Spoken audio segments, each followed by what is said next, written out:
नमस्कार मंडळी, स्वागत आहे आपल्या यूट्यूब चॅनलवर. तू ही रे माझा मित्र या मालिकेच्या आजच्या भागामध्ये आपल्याला असं पाहायला मिळतं की आता अर्णव ईश्वरीला फोन लावत असतो तेव्हा तो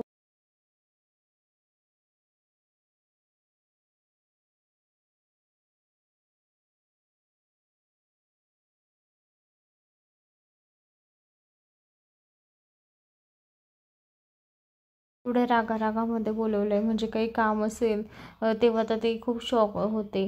तर आता ती म्हणते कसं जायचं अर्णव सरांकडे, माझा तर जीव घाबरतो. पण आता इकडे म्हणजे ईश्वरी एकदमच स्ट्रॉंग होते आणि अर्णवच्या रूममध्ये जायला निघते. अर्णवच्या दरवाजात जाते आणि म्हणते, नॉक नॉक करते आणि म्हणते, अर्णव सर येऊ का? तेव्हा तर अर्णव म्हणतो, ये. मला तुला एक विचारायचं होतं की लावण्याला कसं काय माहिती की मला व्हॅनिला आईस्क्रीम आवडतं वगैरे, असं तिला या गोष्टी कशा काय माहिती? तेव्हा आता इकडे ईश्वरीचं बोलतेच बंद होते. ईश्वरी म्हणते, सर मला नाही माहिती, त्यांना कसं माहिती, पण मी तर नाही सांगितलं. तेव्हा आता इकडे अर्णवला माहीत असते की त्याची आवड निवड ते सगळं ईश्वरीनेच अर्णव म्हणजे लावण्याला सांगितलेलं असतं.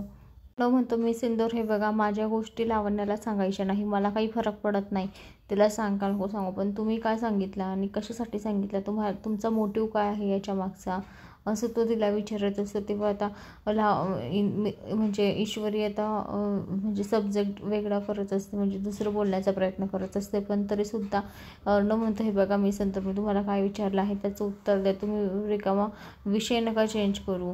तेव्हा त्याला ईश्वरी त्याच्याकडे एकसारखी बघत असते. तर आता इकडे दुसरीकडे ईश्वरीचे आई बाबा विचार करत असतात.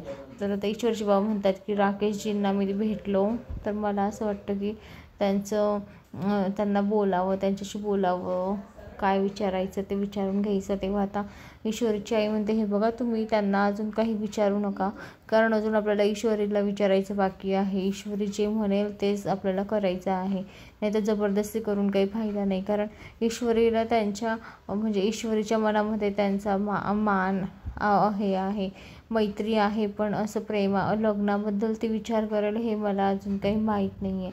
तेव्हा त्या ईश्वरची बाबा म्हणतात, हो मलाही कळतं आहे, तुझ्या मनासारखं आपण करूया, आधी ईश्वरीला विचारून घेऊ आणि मगच राकेशजीशी मी बोलतो. तर आता इकडे अर्णव म्हणत असतो, हे बघ मी सिंदूर, मला तुझा हात माझ्या हातात दे. तेव्हा आता ईश्वरी चक्रात पडते. ईश्वरी म्हणते, काय कशासाठी? तेव्हा आता अर्णव म्हणतो, हो दे, तू ना सगळं खोटं बोलते आहे, मला माहिती आहे की तू सगळं माझ्याशी खोटं बोलते, तूच लावण्याला सांगितलेलं आहे. तेव्हा आता अर्णव जबरदस्ती तिच्या हातात हात घेतो आणि म्हणतो, आता माझ्या डोळ्यात डोळा घालून बघ आणि सांग मला की तू सांगितलं की नाही. तेव्हा आता इकडे ईश्वरी पकडली जाते. अर्णवने तिला पकडून घेतलेलं असतं की ही खोटं बोलते म्हणून, हिने सांगितलेलं आहे लावण्याला. दोघंही छान प्रेमामध्ये आता एकमेकांकडे बघत असतात, त्यांना कशाचंच भान नसतं, दोघेही एकमेकांकडे बघत असतात. आता इकडे लावण्य आणि ईश्वरी कॅफेमध्ये गेलेले असतात. तेव्हा आता कॅफेमध्ये ईश्वरी लावण्याला म्हणते, मॅडम तुम्हाला एक खरं गोष्ट सांगू का? तेव्हा लावण्य म्हणते, हो सांग ना, तुझा मोटिव्ह काय आम्हाला या ठिकाणी आणायचा, ARला आणि मला कॅफेमध्ये आणायचा मोटिव्ह काय आहे आणि कशासाठी आणला आहे आम्हाला? तेव्हा त्याला ईश्वरी म्हणते, हे बघा लावण्य मॅडम, तुम्ही येणं खरंच परफेक्ट नाही अर्णव सरांसाठी, कारण त्यांना जसं पाहिजे तसं तुमच्यामध्ये काहीच नाही आहे आणि तुम्ही त्यांना काहीच म्हणजे हे करत नाही, त्यांना जे हवं आहे नाही हवं आहे ते त्यांच्याकडे काहीच बघत नाही आणि काही सांगतसुद्धा नाही, आणि परत तुम्ही ना खरंच परफेक्ट नाही आहे, असं आता ईश्वरी लावण्याच्या तोंडावर म्हणते. तर आता लावण्याला खूप राग येतो. तर आता ईश्वरी म्हणते, ठीक आहे बघा, आता मी इथून तर निघते, आता AR म्हणजे अर्णव सर तर येतीलच आता कॅफेमध्ये, मग तुमचं तुम्ही बघून घ्या, असं म्हणून आता ईश्वरी तिथून निघून जाते. तर आता इकडे लावण्य म्हणत असते, आता अर्णव सर येतील म्हणजे AR येईल आता, मग मी मेकअप तयारी वगैरे करून बसते. तेव्हा आता अर्णव कॅफेमध्ये आलेला असतो. तेव्हा सगळा सुखसुकाट असतो, म्हणजे लाईट बंद केलेली असते, कोणीच नसतं, फक्त तिथे एक खुर्चीवर एक जण बसलेलं असतं, तर ती ईश्वरी नसून लावण्य असते. तर आता म्हणजे अर्णवलाही खूप आनंद होतो, कारण ईश्वरीनेच त्याला बोलवलं असतं. त्याला असं वाटतं ईश्वरीच आहे की काय. आता ईश्वरी अर्णवला त्याच्या मनातलं सांगते आणि तो तिच्या मनातलं सांगतो की काय तिला असं त्याला झालेलं असतं. तेव्हा आता अर्णव तिला पाहून खूप खुश होतो. दोघी सोबत एकमेकांजवळ जातात. म्हणजे लावण्य तर तिथेच बसलेली असते, पण अर्णव लावण्याकडे जातो. तेव्हा आता लावण्य मागे वळून पाहताच डायरेक्ट अर्णवचे तर होश उडून जातात. अर्णव म्हणतो, लावण्य तू?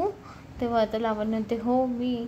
अर्णव, यार बघ ना, माझं ना तुझ्यावर खूप प्रेम आहे. तुला माहिती का, मी तुझ्यावर खूप प्रेम करते आणि मला तुझ्यासोबत लग्नसुद्धा करायचं आहे. यार प्लीज ऐक ना माझं. तेव्हा आता अर्णव काही ऐकून घ्यायला तयार नसतो. अर्णवला एवढा संताप झालेला असतो ईश्वरीवर की हे पाहण्यासाठी हिने मला इथे बोलवलं आहे का.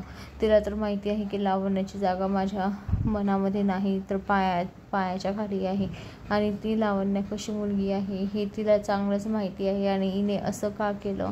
ईश्वरीवर खूप चिडलेला असतो. तेव्हा आता त्याने बुके आणलेलं, फुलं आणलेलं असतं जे ईश्वरीने त्याला दिलेले असतात. तेव्हा आता अर्णव तेच फुलं आता लावण्याच्या तोंडावर मारून फेकतो. तेव्हा आता लावण्य खूप घाबरते. अर्णव तिच्यावर खूप चिडतो. तेव्हा त्या लावण्य त्याच्या हातात हात धरते. ऐक नाही यार, असं नको करू, माझं खरंच तुझ्यावर मनापासून प्रेम आहे. तेव्हा अर्णव म्हणतो, काय बोलतेस काय तू, माझं तुझ्यावर अजिबात प्रेम नाही आहे. मी तुला बोललो का की माझं तुझ्यावर प्रेम आहे म्हणून. तेव्हा आता तिचा हातसुद्धा झिटकारतो आणि तो बुके असतो, फुलांचा गुच्छ असतो, तो तिच्या तोंडावर मारून फेकतो आणि तिथून निघून जातो रागारागामध्ये. तर तो रागारागामध्ये निघून जाऊन आता डायरेक्ट ईश्वरीच्याच घरी जातो. ईश्वरीच्या घरी तो जाते. ईश्वरीला बघताच तो आता इतका सुन्न होतो आणि ईश्वरीसुद्धा त्याच्याकडे बघून खूप घाबरते की अर्णव सर तुम्ही या टायमाला इथे. तेव्हा आता ईश्वरीचा तर आता चांगलाच म्हणजे अर्णव चांगलीच काढणार असतो कारण अर्णवला ईश्वरीबद्दल खूप राग आलेला असतो.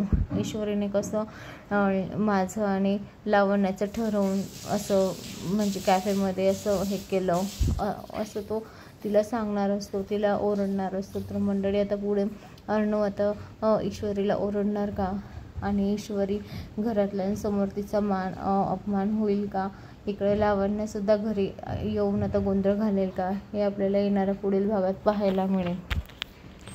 तर मंडळी अशाच मालिकेच्या नवनवीन अपडेटसाठी चॅनलला लाईक आणि सबस्क्राईब करा, शेअर करायला विसरू नका. धन्यवाद.